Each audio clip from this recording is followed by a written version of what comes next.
నమస్తే, నేను మీ Gopi. Welcome back to our channel. ఈరోజు మనతో వచ్చరికి సీనియర్ జర్నలిస్ట్ జగదేవ్ గారు ఉన్నారు. సార్ నమస్తే. సార్ నమస్తే సార్, చంద్రబాబు గారు ఎలక్షన్ ముందప్పుడు ఒక హామీ అయితే ఇవ్వడం జరిగింది.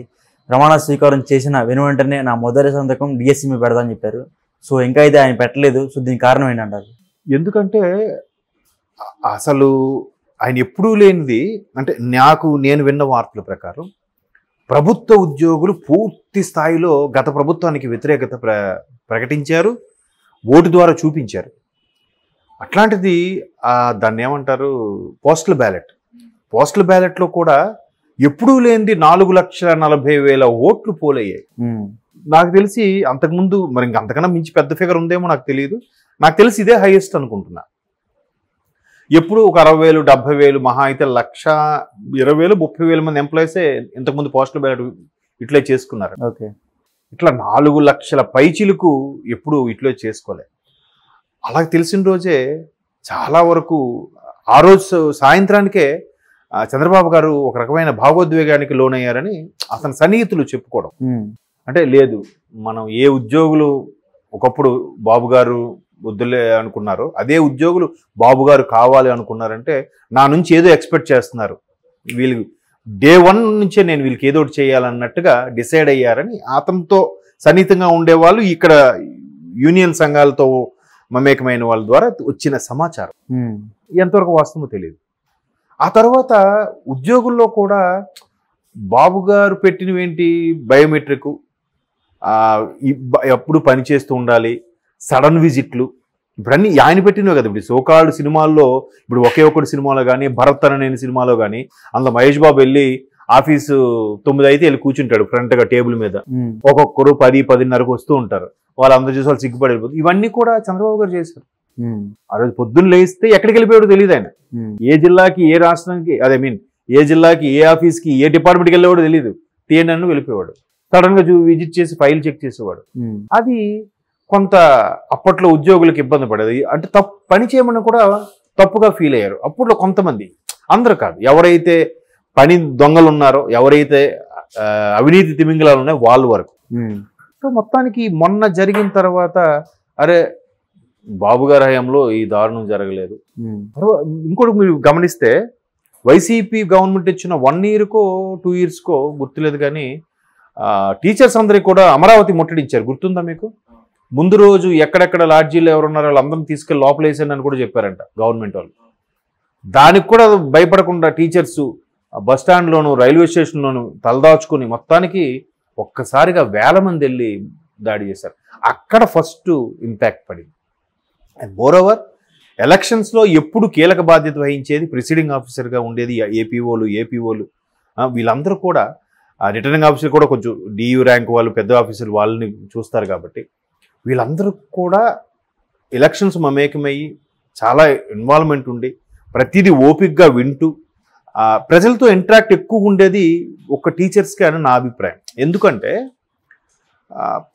పిల్లలు తీసుకొచ్చేటప్పుడు ఆ పిల్లలు బాగోగుల గురించి పేరెంట్స్తో మాట్లాడటం, అక్కడ స్థానికంగా ఉండే వాళ్ళతో మాట్లాడటం. ఇదే హయాంలో బాబు గారు హయాంలో కూడా ఇంతకుముందు మీకు గుర్తుందో లేదో విలేజ్ కమిటీలను కూడా పెట్టాడు ఈయన. గ్రామ కమిటీల ద్వారా పెట్టి ఆ స్కూలు సక్రమంగా నడుస్తుందా లేదా, ఆ స్కూల్కి సక్రమంగా ఉపాధ్యాయులు వచ్చి వెళ్తున్నారా లేదా, పాఠ్యాంశాలు సరిగ్గా బోధిస్తున్నారా లేదా, స్కూల్కి సంబంధించిన మౌలిక సదుపాయాలు ఉన్నాయా లేదా, ఇట్లాంటి వాటి మీద స్కూల్ని, గ్రామ కమిటీని క్లబ్ చేశాడు. సో టీచర్స్కి అనేదానికి మిగతా ప్రొఫెషన్ కన్నా టీచర్స్ ప్రొఫెషన్ ఒక రకమైన ఆత్మసంతృప్తి ఉంటుంది. అది మనం యాక్సెప్ట్, ఎందుకంటే నేను ఒక మాస్టర్ గారు అబ్బాయిని కాబట్టి నాకు ఆ ఫీల్ తెలుసు. అంటే మా ఫాదర్కి రెస్పెక్ట్ ఇచ్చేవాళ్ళు, దాని గురించి చూస్తే అబ్బా నిజంగా సొసైటీలో అంటే ఎంత పెద్ద ప్రొఫెషనల్ అయినా ఉండొచ్చు, బట్ ఆ ప్రొఫెషన్కి ఉండే వాల్యూ ఎప్పటికీ అలాగే ఉంది. బట్ ఇప్పుడు సినిమాల్లో వాటిని కొంచెం చీప్గా కామెడీగా చేసి చూపించడం కానీ ఊర్లలో ఇప్పటికీ ఆ తరం మనుషులు ఉంటే, ఆ మాస్టర్లు ఉంటే ఓ రెస్పెక్ట్ ఉంటుంది. అంటే భావితరానికి ఎవరినైనా తయారు చేయగలిగేది వాళ్ళే అనేది అందరూ నమ్ముతాం. అది ప్రైవేట్ స్కూల్ టీచర్స్ అవ్వచ్చు, గవర్నమెంట్ స్కూల్ టీచర్స్ అవ్వచ్చు. సో అండ్ మోర్ ఓవర్ ఎలక్షన్స్తో కూడా ఎక్కువగా వాళ్ళే ఎలక్షన్స్ నిర్వహించే త్రూ వాళ్ళ ద్వారా కాబట్టి వాళ్ళ వల్ల కూడా ఈసారి చాలా ఇంపాక్ట్ పడింది. 93% ఓటింగ్తో గెలుచుకోగలిగాము అనేది బాబు గారికి చెప్పాను కదా. ఆ రోజు ఈవినింగే కొంతమందితో సన్నిహితులతో కొంచెం భావోద్వేగానికి లోనయ్యారు అన్నట్టు. అంటే మన మీద ఎంత ఎక్స్పెక్టేషన్ పెట్టుకున్నారా, మనం రావాలని గట్టిగా నమ్ముతున్నారా? సో డే 1 మనం ఏదో చేయాలి. అందుకు ఇప్పుడు డిఎస్సి తీయడానికి డిఎస్సితోనే ఫస్ట్ బాల్ కొట్టారు. ఎందుకు కొట్టారు? అది కూడా గత ప్రభుత్వంలో నాడు నేడు అని బడులను మాడిఫై చేశారు. చాలా అందంగా సుందరీకరించారు. వాష్రూమ్స్ అయితేనేమి, గదులు అయితేనేమి, బెంచీలు, వాళ్ళకి ట్యాబులు, ఆ తర్వాత పల్లి పట్టీలు, బుక్స్, యూనిఫాము, షూస్, బెల్ట్ అన్నీ బాగుంది. బట్ అక్కడ ఏం చేశారంటే 1-2 తరగతులకి ఒక స్కూలు, 3 నుంచి 10 ఒక స్కూల్గా డివైడ్ చేశారు. ఇప్పుడు మాడిఫికేషన్ ఇంత సుందరీకరించేసి 1 నుంచి 5వ తరగతి వరకు ఉండే దానికి కనీసం స్ట్రెంత్ బట్టి ఒక 5 రూమ్లో 10 రూమ్లో ఉన్నాయనుకుందాం. ఆ 10 రూమ్లు చాలా బాగా పెయింట్లు వేశారు, ఎక్కడ ప్యాచీలు ఉంటాయని కవర్ చేశారు. చేసిన తర్వాత ఈ సిస్టమ్ పెట్టాడు ఆయన. అప్పుడు ఏమవుద్ది? ఒక్కసారి 300 స్ట్రెంత్ ఉన్నది 1-2 తరగతులు అనేసరికి 50-60 మంది ఉన్నారు. 300 మంది కోసం 10 గదులు మాడిఫై చేశారు. ఈ 60 మంది కోసం 10 గదులు ఎందుకు? 2 గదులే వాడుకున్నారు. మిగతా 8 గదులు వేస్టేగా. మరి ఎందుకు మాడిఫై చేసినట్టు? ఎవరి లబ్ధి కోసం? కాంట్రాక్టర్గా. బ్రాకెట్ల విషయం అదే కదా. అదేదో ముందే ఇది చేసి ఆ తర్వాత మాడిఫై చేసి ఉంటే 2 గదుల వరకు ఏదో అని చేయలేదు. తర్వాత ఇంకోటి కూడా చేశారు. మా టీచర్ని చాలా ఇబ్బంది పెట్టారండి.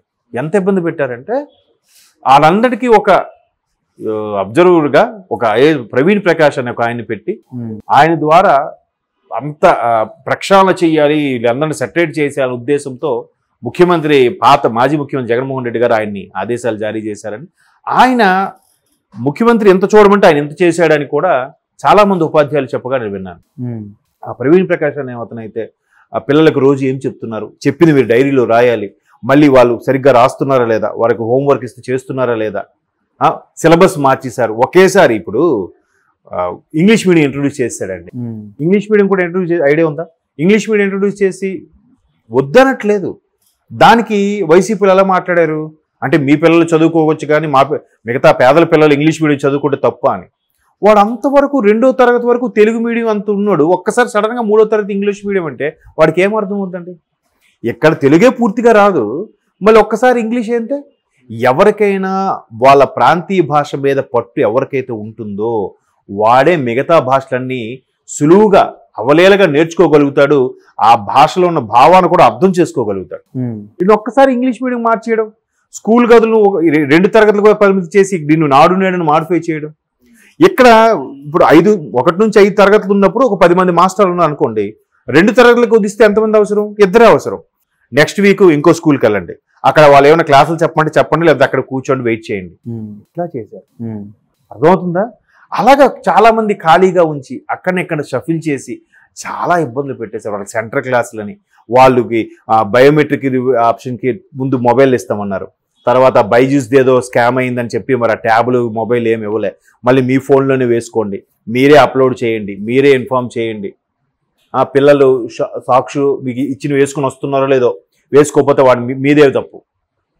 అర్థమైందా? వాడు ఫుడ్ పెట్టినప్పుడు మీరు అక్కడ ఖచ్చితంగా తినాలి, ఆ సాంబారు అన్నం అన్ని టేస్ట్ చూడాలి, అది బాగాలేకపోతే మీదే తప్పు, వంటవాడు తప్పు కాదు, మీది తప్పు. అట్లాగా మాస్టర్ని చాలా ఇబ్బంది పెట్టేశారు టీచర్ని. సో అంటే ప్రభుత్వ వ్యతిరేకత ఎంత ప్రాధాన్యత ఉందో, ప్రభుత్వ వ్యతిరేకతలో నాకు తెలిసి 60% టీచర్స్దే ఉంటుందని నా అభిప్రాయం. ఆ 60% ఏదైతే ఉందో అది ఇప్పుడు కూటమికి ఫేవర్గా ఉండడం, కూటమి అది దాన్ని కాపాడుకునే ప్రయత్నంలో భాగంగానే ఫస్ట్ సైన్ డిఎస్సి మీద చేస్తారని ఆశ్చర్యపోకలేదు. అండ్ మోర్ ఓవర్ ఆ ప్రభుత్వ ఉద్యోగులకు చేసిన దాన్ని ఏమంటారు పిఆర్సీ ఏదైతే ఉందో అది కూడా కొత్త సెట్టింగే. ఎవడైనా టోటల్గా దాని మీద పెంచడం వల్ల బేసిక్ పెంచడం అనేది చేస్తారు, మళ్ళీ అది తగ్గించేసి హెచ్ఆర్ఏ తగ్గించేసి అన్ని సెట్టింగ్లు మరొకటి కాదులేండి చాలా చేశారు. అదొక సగటు టీచర్ని కలిపితే మొత్తం చేటబారు ఆపకుండా ఆయన ఒక 3 గంటలు చెప్తాడు. ఆయన ఏ మాస్టర్ని కలిపినా మీరు ఆంధ్రప్రదేశ్లో ఎవరినైనా, బట్ 2-3 ఉంటారు కదా సైడ్ పనులు చేసుకుని, వాళ్ళు మాత్రం వైసీపీకి ఫేవర్గా చెప్పారు. అది కూడా 100లో 2-3. ఓకే. సో కాబట్టి వాళ్ళందరినీ ప్రసన్నం చేసుకోవాలి, లేదా వాళ్ళు మన మీద పెట్టిన గౌరవాన్ని మనం నిలబెట్టుకోవాలంటే ఫస్ట్ బాల్ డిఎస్సితో కొట్టాలని దాని మీద పెడతారని వార్తలు వస్తున్నాయి. చేస్తాడు ఆయన. ఇది ఉంది ఆయనకి, బాబు గారికి. Okay sir, thank you sir.